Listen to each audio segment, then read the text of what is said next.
In this video, we're going to talk about bulk importing your list into REALTY. And if you have multiple lists, you'll do this each separately for each list. All right, the first thing is you're going to access REALTY through your Epic Cloud account or go directly to REALTY.com. All right, so that's the first action. When you do that, by the way, here's the first screen after you log in. That's what it's going to look like. All right, let's now go to the second item. It says, hey, warning. Before you go move any more forward, I need you to take care of a couple items. I need you to turn off these 3 auto send alerts. We've shown you that before, but I'll show you again real quick. So in your REALTY account, go to settings. Once you're in settings, go down to features and then auto property alerts. And you want to make sure that these boxes are unchecked. So there's 3 of them: property alerts, market snapshots, and market reports. Make sure all of those are unchecked. And then another way to protect yourself is when you're doing this import, you're going to be doing a source called agent. So if you add here as the second line agent, we just go ahead and search for agent and add it in, exclude source of agent, it will protect you as well. So unclick this, make sure this says agent, unclick agent, unclick agent. We're good and ready to move forward. By the way, the reason we're doing that is we don't want these to automatically go out to the people, which is what it would be set with if you had it clicked or enabled. Instead, we're going to pick and choose one by one as we look at each individual person in our database. That's how special they are to us. All right, so let's go back now over to the quick start guide. So we've done 1 and 2. And by the way, as you're going through, you can check these off. Like I've done 1, I've done 2, and now I'm moving to 3. I'm going to uncheck these just so it doesn't show that way for other people. But because this is a group email, this is a group document that you can gain access to. Let's keep going. So on the top menu, you're going to go to the People tab. And then in the upper right-hand corner, you're going to look at the 3 dots on the right side. You're going to say Add Leads and select Import Leads. And here's a direct link to get you directly there, or you could just follow those directions. So let's just follow the directions. We're sitting here. Again, this is where you start when you first log into REALTY. And if you click this upper left corner, it says People. If you just click on that, it goes into your database.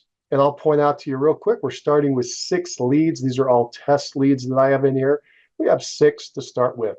I said, hey, go over to the right side, add lead. There's a blue button, and then there's some 3 dots in a row. You're going to click that. That gives you the bulk import feature. If you just did the one on the left, you could add 1 at a time. We'll show you that later. We're going to do the bulk import feature. So you click the 3 dots, opens up import leads and export. We're going to do import, click import. And we end up here at our bulk import page. Okay, I'm going to do the next 2 together just so it comes out well on the recording. So I'm going to click the upload file button first, and then I'm going to go find and select the CSV file on my computer and click open to bring it into the system. So let's go ahead and do that, show you how.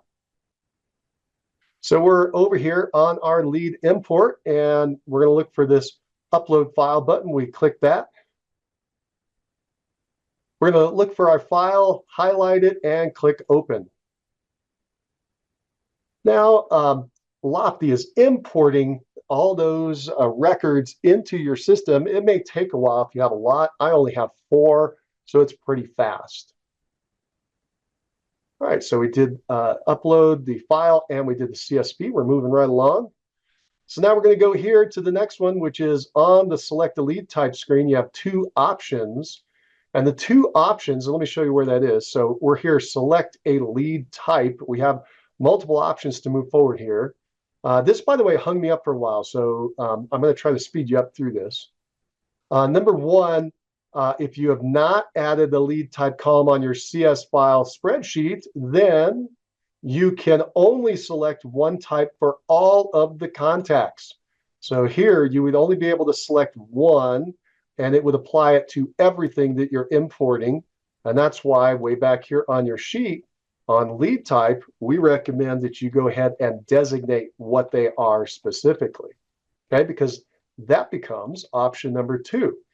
If you have added the lead type column to your CSV file, then REALTY will import each type of lead type into the from the CSV file into the CRM. Again, that's important. And then next is, however, you must still select the lead type option, although it will be ignored now to move forward. So that was, again, another thing that threw me. So I'm like, okay, well, I already put it in the CSV. I don't need to click anything here, and it won't let me move forward, right? And so I'm trying to help you by saying, true, I've asked, I've found out, and I've done in practice. If you have added it to your imported sheet, then you're going to be okay here by just selecting one. I select other as just kind of a general option. Notice when I selected that other, the option to move forward pops open. So it's okay to do that. You've already selected different lead types in your over here in your spreadsheet that you're uploading. All right, so we'll click OK. Boom, now we're into the next part, which is we're going to do some matching. So that's what's going to happen next. Says, hey, match the Lofty field name with your file name from your CSV file. Take your time and review every option. The only field names with a green check next to it will be imported. I'll show you that in just a second. For unmatched fields, select a field and then review the options and find the field name that matches. I'll show you some examples of that. And then when you're done, you're going to click Next. All right. Now, before you do that, here are some quick notes. I'm going to read these, and you're going to see them as we move forward. So for the contact name, you can either do full name or you can do first and last name, but you can't do both. Now, in my data, I've got both. So I'm just going to select one of those, and everything will be fine. I just pick one of those two options. Next, for fields that are not matched correctly, click on the field name, review the list, and select the correct field name, or select Do Not Import button to stop the column from being imported. I'm going to show you an example of that. And finally, when you click the Select Field button, scroll the entire list to see all the options. So let's go do the matching. We're over here in Lofty, and we have 28 unmatched columns. We're not going to match all of them up, by the way, just the ones that are important to us. So I'm going to now start going down this left column where it says Lofty field name. I'm going to go down this column and see what we got. And this column is in Lofty and what they're identifying things as. And this is your column that you named it before you did the import. All right. That's in your CSV file. So we've got a lead type. It looks like it matched it to lead type. And then it's showing us a couple of the first examples just to say, hey, is this the way you want it to look? So it says, hey, lead type, homeowner. I'm like, yeah, that's exactly right. I mean, check it out. We got lead type, homeowner. So yeah, that's lined up really nice. Next, it says pipeline. And that's what Lofty's calling it. We labeled it pipeline. Ooh, it's looking good. And it says sphere. We'll check. Yep, sphere in our first two records. So everything's looking good so far. And then we've got segment. And then it says SOI and past clients and segment. Here we go, SOI and past clients. Yeah, it is looking good. It is lining up well. Now, it's showing us this number. And what that shows, I'm going to tell you what this is. If you'll start scrolling down, we're going to find the other number. It's also trying to call something else a segment. That's down here. It's called group membership. That was just some label that was in my database that I actually don't use. My contacts, it means nothing to me. I don't want to import it. See these green check boxes? Excuse me, yes, the green checks, a little check, and it's a circle with a check mark in it. What's that saying is that's what it's going to import. And so I'm going down to segment number 2. I do not want to import this information. So watch what I do. I'm going to click on the segment, and then it gives me all these things I could match it up to if it was something other than what was selected. But I'm going to pick right here where it says do not import. I don't want to import that data. It's not relevant to me. So watch what happens when I click that. I'm going to click it. And now if we go back to that item right here, it says group membership. It says do not import. So now it's not going to import that information. Okay. All right, let's go back up and we're going to keep going through. So now notice how segment no longer has that blue dot next to it with the number 1 and then the number 2. So that's pretty nice. It kind of tells you that you have something that's confusing to it or a duplicate and you need to clarify what you want.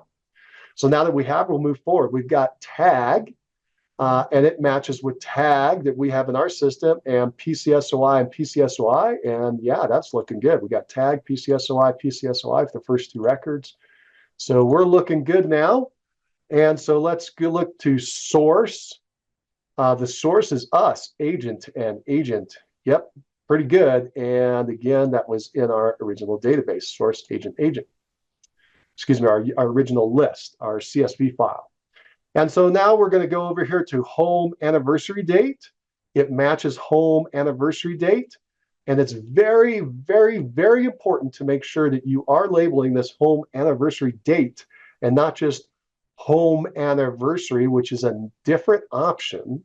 It's important because of what we're going to do later when we want to send out a notification to them on that anniversary date. We have to use the correct date. And unfortunately, Lofty does have this concept multiple places. It calls it home anniversary date, calls it home anniversary, it calls it a closing date, a close date, and maybe a couple others.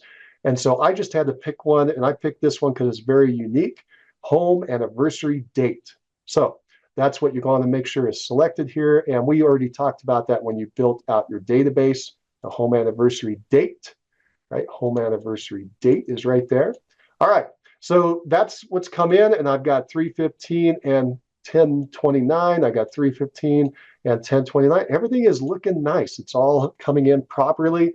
Now we've got birth date, and so birth date matching birth date, liking that. And let's see, we've got 818 and 102. Let's look. We've got 818 and 102. Yeah, we're doing really well here. All right, so now we've got full name. I mentioned to you there are a couple of options when it comes to names. We've got full name, and then I also had in my list full name and last name. I had it broken out.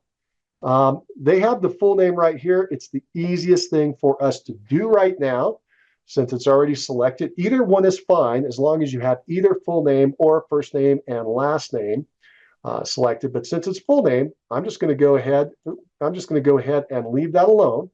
Full name, and I got John Test SOI and Jane Test SOI.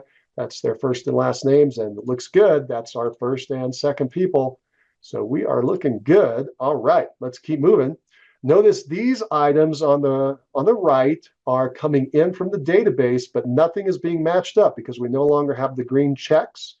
And it's saying, hey, if you want to bring any of these in, then click select a field. Now, if I were to click select a field for this first name or last name, it wouldn't let me because I've already done full name, and I would have to uncheck this one.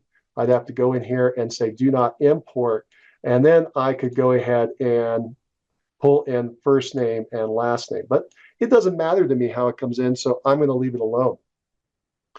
All right, again, down here, additional name, Yomi name, given name, additional name, none of that matters to me. Now, I'm going to go to this one that says family member full name. Family member full name. That's nothing in my original database. That's not a good match. And I actually want a family member full name later. So I am going to open this up and say, hey, this is not the right one, so do not import it. And now it's a do not import. Leaves the green check to say, hey, you've worked on it, but we're not going to import it. Okay. All right. And then again, we have all these others, and you'll want to read through here and make sure that this is not something you want to import, but name, prefix, suffix, nickname, file as, X birth date. Now notice, if you remember, I put that little X in front of the birth date, and so it didn't match the field. It did, in fact, work like it was supposed to. We did have the birth date in our original database. However, it was in a weird, funky format that I was worried wasn't going to import properly, and that's why we went ahead and created this birthday field right here with the appropriate format. Remember, we've got to do month, day, and year. And this one is year, I think month and day. So it's a little bit off, and I didn't want to take a chance. So we just called it something else by putting that little X in front of it, and it didn't know what to match it to. All right, we're not going to bring in the gender. Notice there's no data to bring in anyway, but location, billing information, server director, mileage. Remember, I told you don't have to worry about deleting all these because at this point you could just skip them and they're not going to get imported. So mileage, occupation, hobby, sensitivity, and prior. So let's keep going. We do have a notes section in this database. If I wanted to, if it was something in there and I wanted to import it, that'd be fine. But since I don't, I'm just going to just say, hey, don't import this. Doesn't matter to me. So I took out notes. Same with language. If they speak a different language, you may want to be tracking that if that's important for your business. But I'm not tracking that. And so even though it was a matchup, I'm going to say, hey, don't worry about importing that. We don't have anything other photo. And then it says, hey, group membership. Remember we talked about that. That was the one we took out as do not import. So now we'll move down to email description, contacts, email description, and then email description. Those are a match. And then work, great. That tells us what kind. Email, and then there's the email address. Yep, that's looking good. And then we go down here to phone description, and we had mobile, and then the phone number itself, boom, boom. And then we had the phone description number 2, phone description home, and a phone 2, and there's the phone. I'm going to leave these alone. In this case, it's okay for me to have matched 1 and then matched 2 because I do have, in fact, multiple phone numbers for these contacts. All right, so that's good. We'll leave that one alone. And then it comes down to address type. I'm not tracking the difference in their addresses, but I do want their mailing address. And I've got a couple options here. I've got full address. This is going to be very similar, by the way, to someone's name. It could be a full name or broken out into parts, first and last. In this case, mailing address are broken out in parts as in street address, city, state, and zip. So in this case, we've got the mailing address, full address, right up here we have the mailing address, full address, and there's no match because down below we are in fact then going to just break it out, and here is a match of the street address. Notice we've got our unit number in there that we needed to add before we imported it because there's no unit or a unit identifier in a field. Okay. So, and we've already talked about that when you built your list. Now we've got mailing city, matching mailing city, and that's looking good. There was no P.O. box issue. If you have in your area where that's important, make sure that it's matching up. Mailing the state, we got a state, boom, boom, and that's looking good. And zip code, match the zip code, boom, boom. All that is looking great. We even have the country. If that's important for you, like you work on a border or you're international, then you can leave that in. But for me, I just work in one state, so I don't need that. All right, we're almost done. Extended address, there's nothing there. And then we've got select the field, relationship type. This is talking now about this family member. All right, this is talking about the relationship type, which is not matching up, and that's fine because what we're going to do, this is for, by the way, a spouse that we're going to attach to the same record. And so we've got the family member name, we've got a full name. Remember, we got names. We can do a full name or a broken out name. Now, in this case, it's the full name, and we do have the full name, but there's no selection. And if you recalled up here above, they kind of got confused. I'm trying to remember where it was. I think it was right here, family name, and they thought it was this spouse or this additional member of the household. So we need to check that this is a full name and match this up. So notice there's no check here. It says select field, family member's first name for Betty and Harry. We're going to select this. So we're going to click that and we open it up and we're looking for family member full name. So we've got with the do not import or import as a note. We'll skip that. We go to basic information. This is about our primary. And we check through there. We don't see anything that matches because the next one down is, in fact, family member. And for family member, we've got first name, last name, full name, email, phone, and country code. Plus, we can click this plus and add another family member if we want to. Now notice it's going family member 1, family member 2, etc. And what we're going to do, let's go ahead and take that. We could go ahead and add it in, but I'm going to take it out. We just have one family member for each of those. But if you have multiples, that was the way to add them in. All right, and then we don't have inquiries or custom fields, okay? But there's all kinds of things you could try to match up with. If you're not seeing what you want in the data that you're importing, you think it's important, go down into these custom fields and look around and see if you can't find the match. All right, we were looking for family members. We got first name, last name, or their full name. And remember, we had a full name, so I'm going to click that one. Notice now it matches. We've got family member full name, family member full name. Boom. And we are good to go. And then we've got family member's birthday. And this is great. We can actually send them out a notification on their birthday as well, which is actually really good. You could do that for spouses. You can do for kids. People really like that. A lot of the top agents do, in fact, like to send birthday greetings out to the family members. So we got a family member birthday, and we've got the date. Boom. And we've got family member phone. We connected with phone. Then we got a family member email, and we connect with email. Now, I do want to do something real quick here. If you recall, we were up in here, and if you have a database filled with a lot of family members, remember you can do up to 4. So you could click add. Like, let's do all the way to 4, 3, 4. So now we got 4 different family members, 1, 2, 3, 4. Now that we have the 4 family members, the one that we want here is the family member first name, which it's already selected, so we're in good shape. And notice how it's adding the 1, 1, 1, 1. And then if you had other people that you were importing at this point, it would show family member 1, family member 2, family member 3, up to 4, and you could match them up so they're all coming in properly. I just wanted you to know that. So we have now matched everything up, and good practice would be to read back through this because this is all the important matching. So I would take your time here, read back through and make sure you haven't made any errors or you want to make any additional changes before it imports.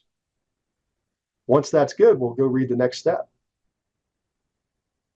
All right, so we did all the matching, and then it said, hey, when you're done, click the next button, and then click yes to proceed. So let's do that.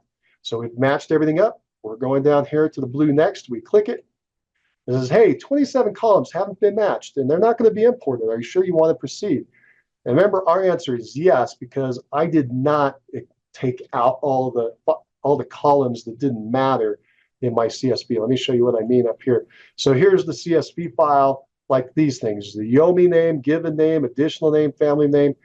Where I pulled this out of Google Contacts, it had way more column headers than I needed. And instead of me just trying to delete all these things and waste a lot of time, I just left them in there because I knew when I got here, I could just say, hey, don't match those, leave them alone, and just don't import them. Okay, so yeah, I'm happy with everything at this point. I'm going to say click yes. All right, so now it's pulled things in and it says, all right, what do you want to do about options? So let's go back to our notes. Okay, so now we're going to go look at options. So on the options screen, select how you want the contacts to be imported, then check the term box on the bottom and click the import button. And before you do, here are some notes. This is a pretty important one to start, and that is select private leads, and you'll see that here in a second, so that you can have control over your own leads and the ability to export or delete the leads. If you select company leads, which is the default, then as soon as you import it, the company owns that lead and you cannot export or delete it. So that I don't like. I imagine you don't. So I recommend you select private leads. And it's even going to give us a warning and say, are you sure you want to do private leads? And the answer is yes. So right here, notice it says, hey, set the lead imported as what? There's company lead option or private leads. You're going to have to, the default was company, but we want private. So you want to select private. Let's go back to company. Notice a bunch of items disappeared when we did that, but that's fine. So you select private. It says, hey, all leads will be assigned to you and remain invisible to your team. So if you have a big team, you might want to pick another option if it's important for you to be sharing these leads in some way. But if you're a solo agent, this is very simple. All you're going to do is pick private leads. All right. Now let's go back and look at our notes. And it says, hey, for the segment, if you've added the segment to your CSV file, which we did right back here, if you recall. Yep. And so since we did that, we don't have to enter anything in the space where it says, hey, what do you want to do about segments? Just leave it alone at no segment. And then next says, hey, for duplicate leads, what do you want to do? Do you want to merge or skip the leads? I recommend you do skip, which doesn't pull the data in. If you think you already have people in your database and you do want it to be merged, go ahead and merge it. I'll just give you one quick note. If you do the merge, that data cannot be pulled back out later. It will remain merged. All right, that's the note on that one. Let me show you that. For duplicate leads, do the skip leads but radial button. So then I just did a more explanation. Now, let's go back up here for assign unmatched leads to your name as the agent in the dropdown and select no for lender assignment. No. Yeah, so that was if we had left it as a company lead, those options were showing up. And we're not going to do that. We're going to do private leads. All right, so now we're moving right along. And so we're going to skip the lead and permission to contact. Let's go read what we have about that. All right, for permission to contact, you're going to select yes for the call-in opt-in, and yes for the text opt-in only if you have permission to communicate with all of the contacts that you're about to upload, okay? Otherwise, you're going to have to select no and then go in one by one to give yourself permission. I'll let you decide what to do there based on the do not call list and everything else. So do you actually have a relationship with these people and you have their permission to contact them? If so, then when you're here, you'll notice it defaults to no for a call opt-in or a text opt-in. If your answer is, yeah, I do have permission, to go ahead and click yes and yes. And if you don't, you have to leave it no and no, or whatever it is. Just remember, this is going to be applied to all of them. And I could have swore in the past I also saw the email option here also, but for some reason we're not seeing it now. If you do have an email option here, it's the same question. Do you have permission to contact all of them? And it gives you a little note on that. Okay, so you can see the note. All right, once you've decided, for me, I know these leads, and so remember I created them, they're just fictitious. I'm going to go ahead and say, yeah, I do have the option to call or text them. And then, by the way, then I can call or text them through the system. If that's no, then I can't. So that's why it's there. All right, and then once you got everything entered, you're going to go and check that little box, but let's go ahead and go on down there. For all contacts in there, otherwise you click no, select no to send a welcome email. That's about to come up. So let me just show you, whoops.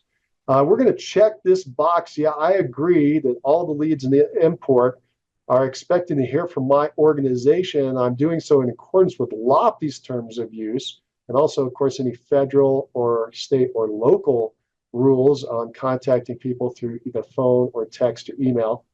Lofty strictly prohibits any involvement in unsolicited commercial email campaigns, more commonly known as spam. So you're reading that little disclosure. Make sure that you do understand it. If you do, click that checkbox. Notice the import won't come open until you've read that. And you can click this little link to go read more if you want. All right, and so you click that and you then click import. Now we're not done. It's gone ahead and it's pulled stuff in so far. And then it says, hey, do you want to send a welcome email to each imported lead containing log info for your website? And that sounds neat, but the answer is going to be no, we don't. I don't like sending out anything that I'm not sure of to my people. So I want to be in control of that. And all it would do is send them a login, and they would be very confused about what that even means. So I do not recommend sending this welcome email to the people. So we just check no for that one. Okay, and that is what's over here. Select no to send a welcome email to each imported contact. Okay, that was this one. And so then we'll go over here again and we'll click confirm. All right, and then, hey, the import is finished. Cool. I'm going to show you something there in a minute before we leave that screen. But the import is finished, and yes, here we go. Notice the import history on this page. You can reverse this import up to 30 days if you made an error or wish to remove it for any reason. That's actually really important to know. I probably should have started there. If you've made any errors and you're uncomfortable with any of this, you can click the reverse button right here. This was the thing we just imported. And if I click that reverse, it'll pull those 4 leads back out. And I have done that. As you can see, because I'm doing demos. I add them and I subtract them and I add them and I pull them back out. Say I reversed it, reversed it, reversed it. And right now it's there, it's in, but if I click that button, it'll just say, hey, I'll just do it. Hey, are you sure you want to remove the leads? And if you really do, you click yes. And if you don't, you click no, or you just X out. So now the leads are imported. And if I had another file to do, I'd click import another file now and keep going. Remember, if you had multiple lists. Let's see what our notes say. Hey, click import another list and repeat the process if you have multiple lists. And then, hey, confirm the upload by going into the People tab on the top menu and finding the contacts imported by scrolling down the list. So let's do that. So we go in here, this is where we finished, and we're going over to People. We click on People. And remember, we started with 6. Now we got 10 people up here. All leads are 10. And we look, and they're there. We got Terry and Jane and Tommy and John. They've all been added in. Remember, I gave them that fictitious last name of Test SOI. And so I could see what they are. So they were all Spear in the pipeline. Agent is assigned to me, which is great. We've got all these different email contacts and phone numbers. It gives it a lead score, which we'll talk about later. But the data is in there. And we can even scroll. If I grab this item on the bottom, I can scroll right across and see different parts of data or kinds of data that have been imported or not. Pretty neat, right? So we got the home anniversary date. Pretty nice. Pretty nice. So yay, congratulations. We've imported the data and we're now ready to move to the next step.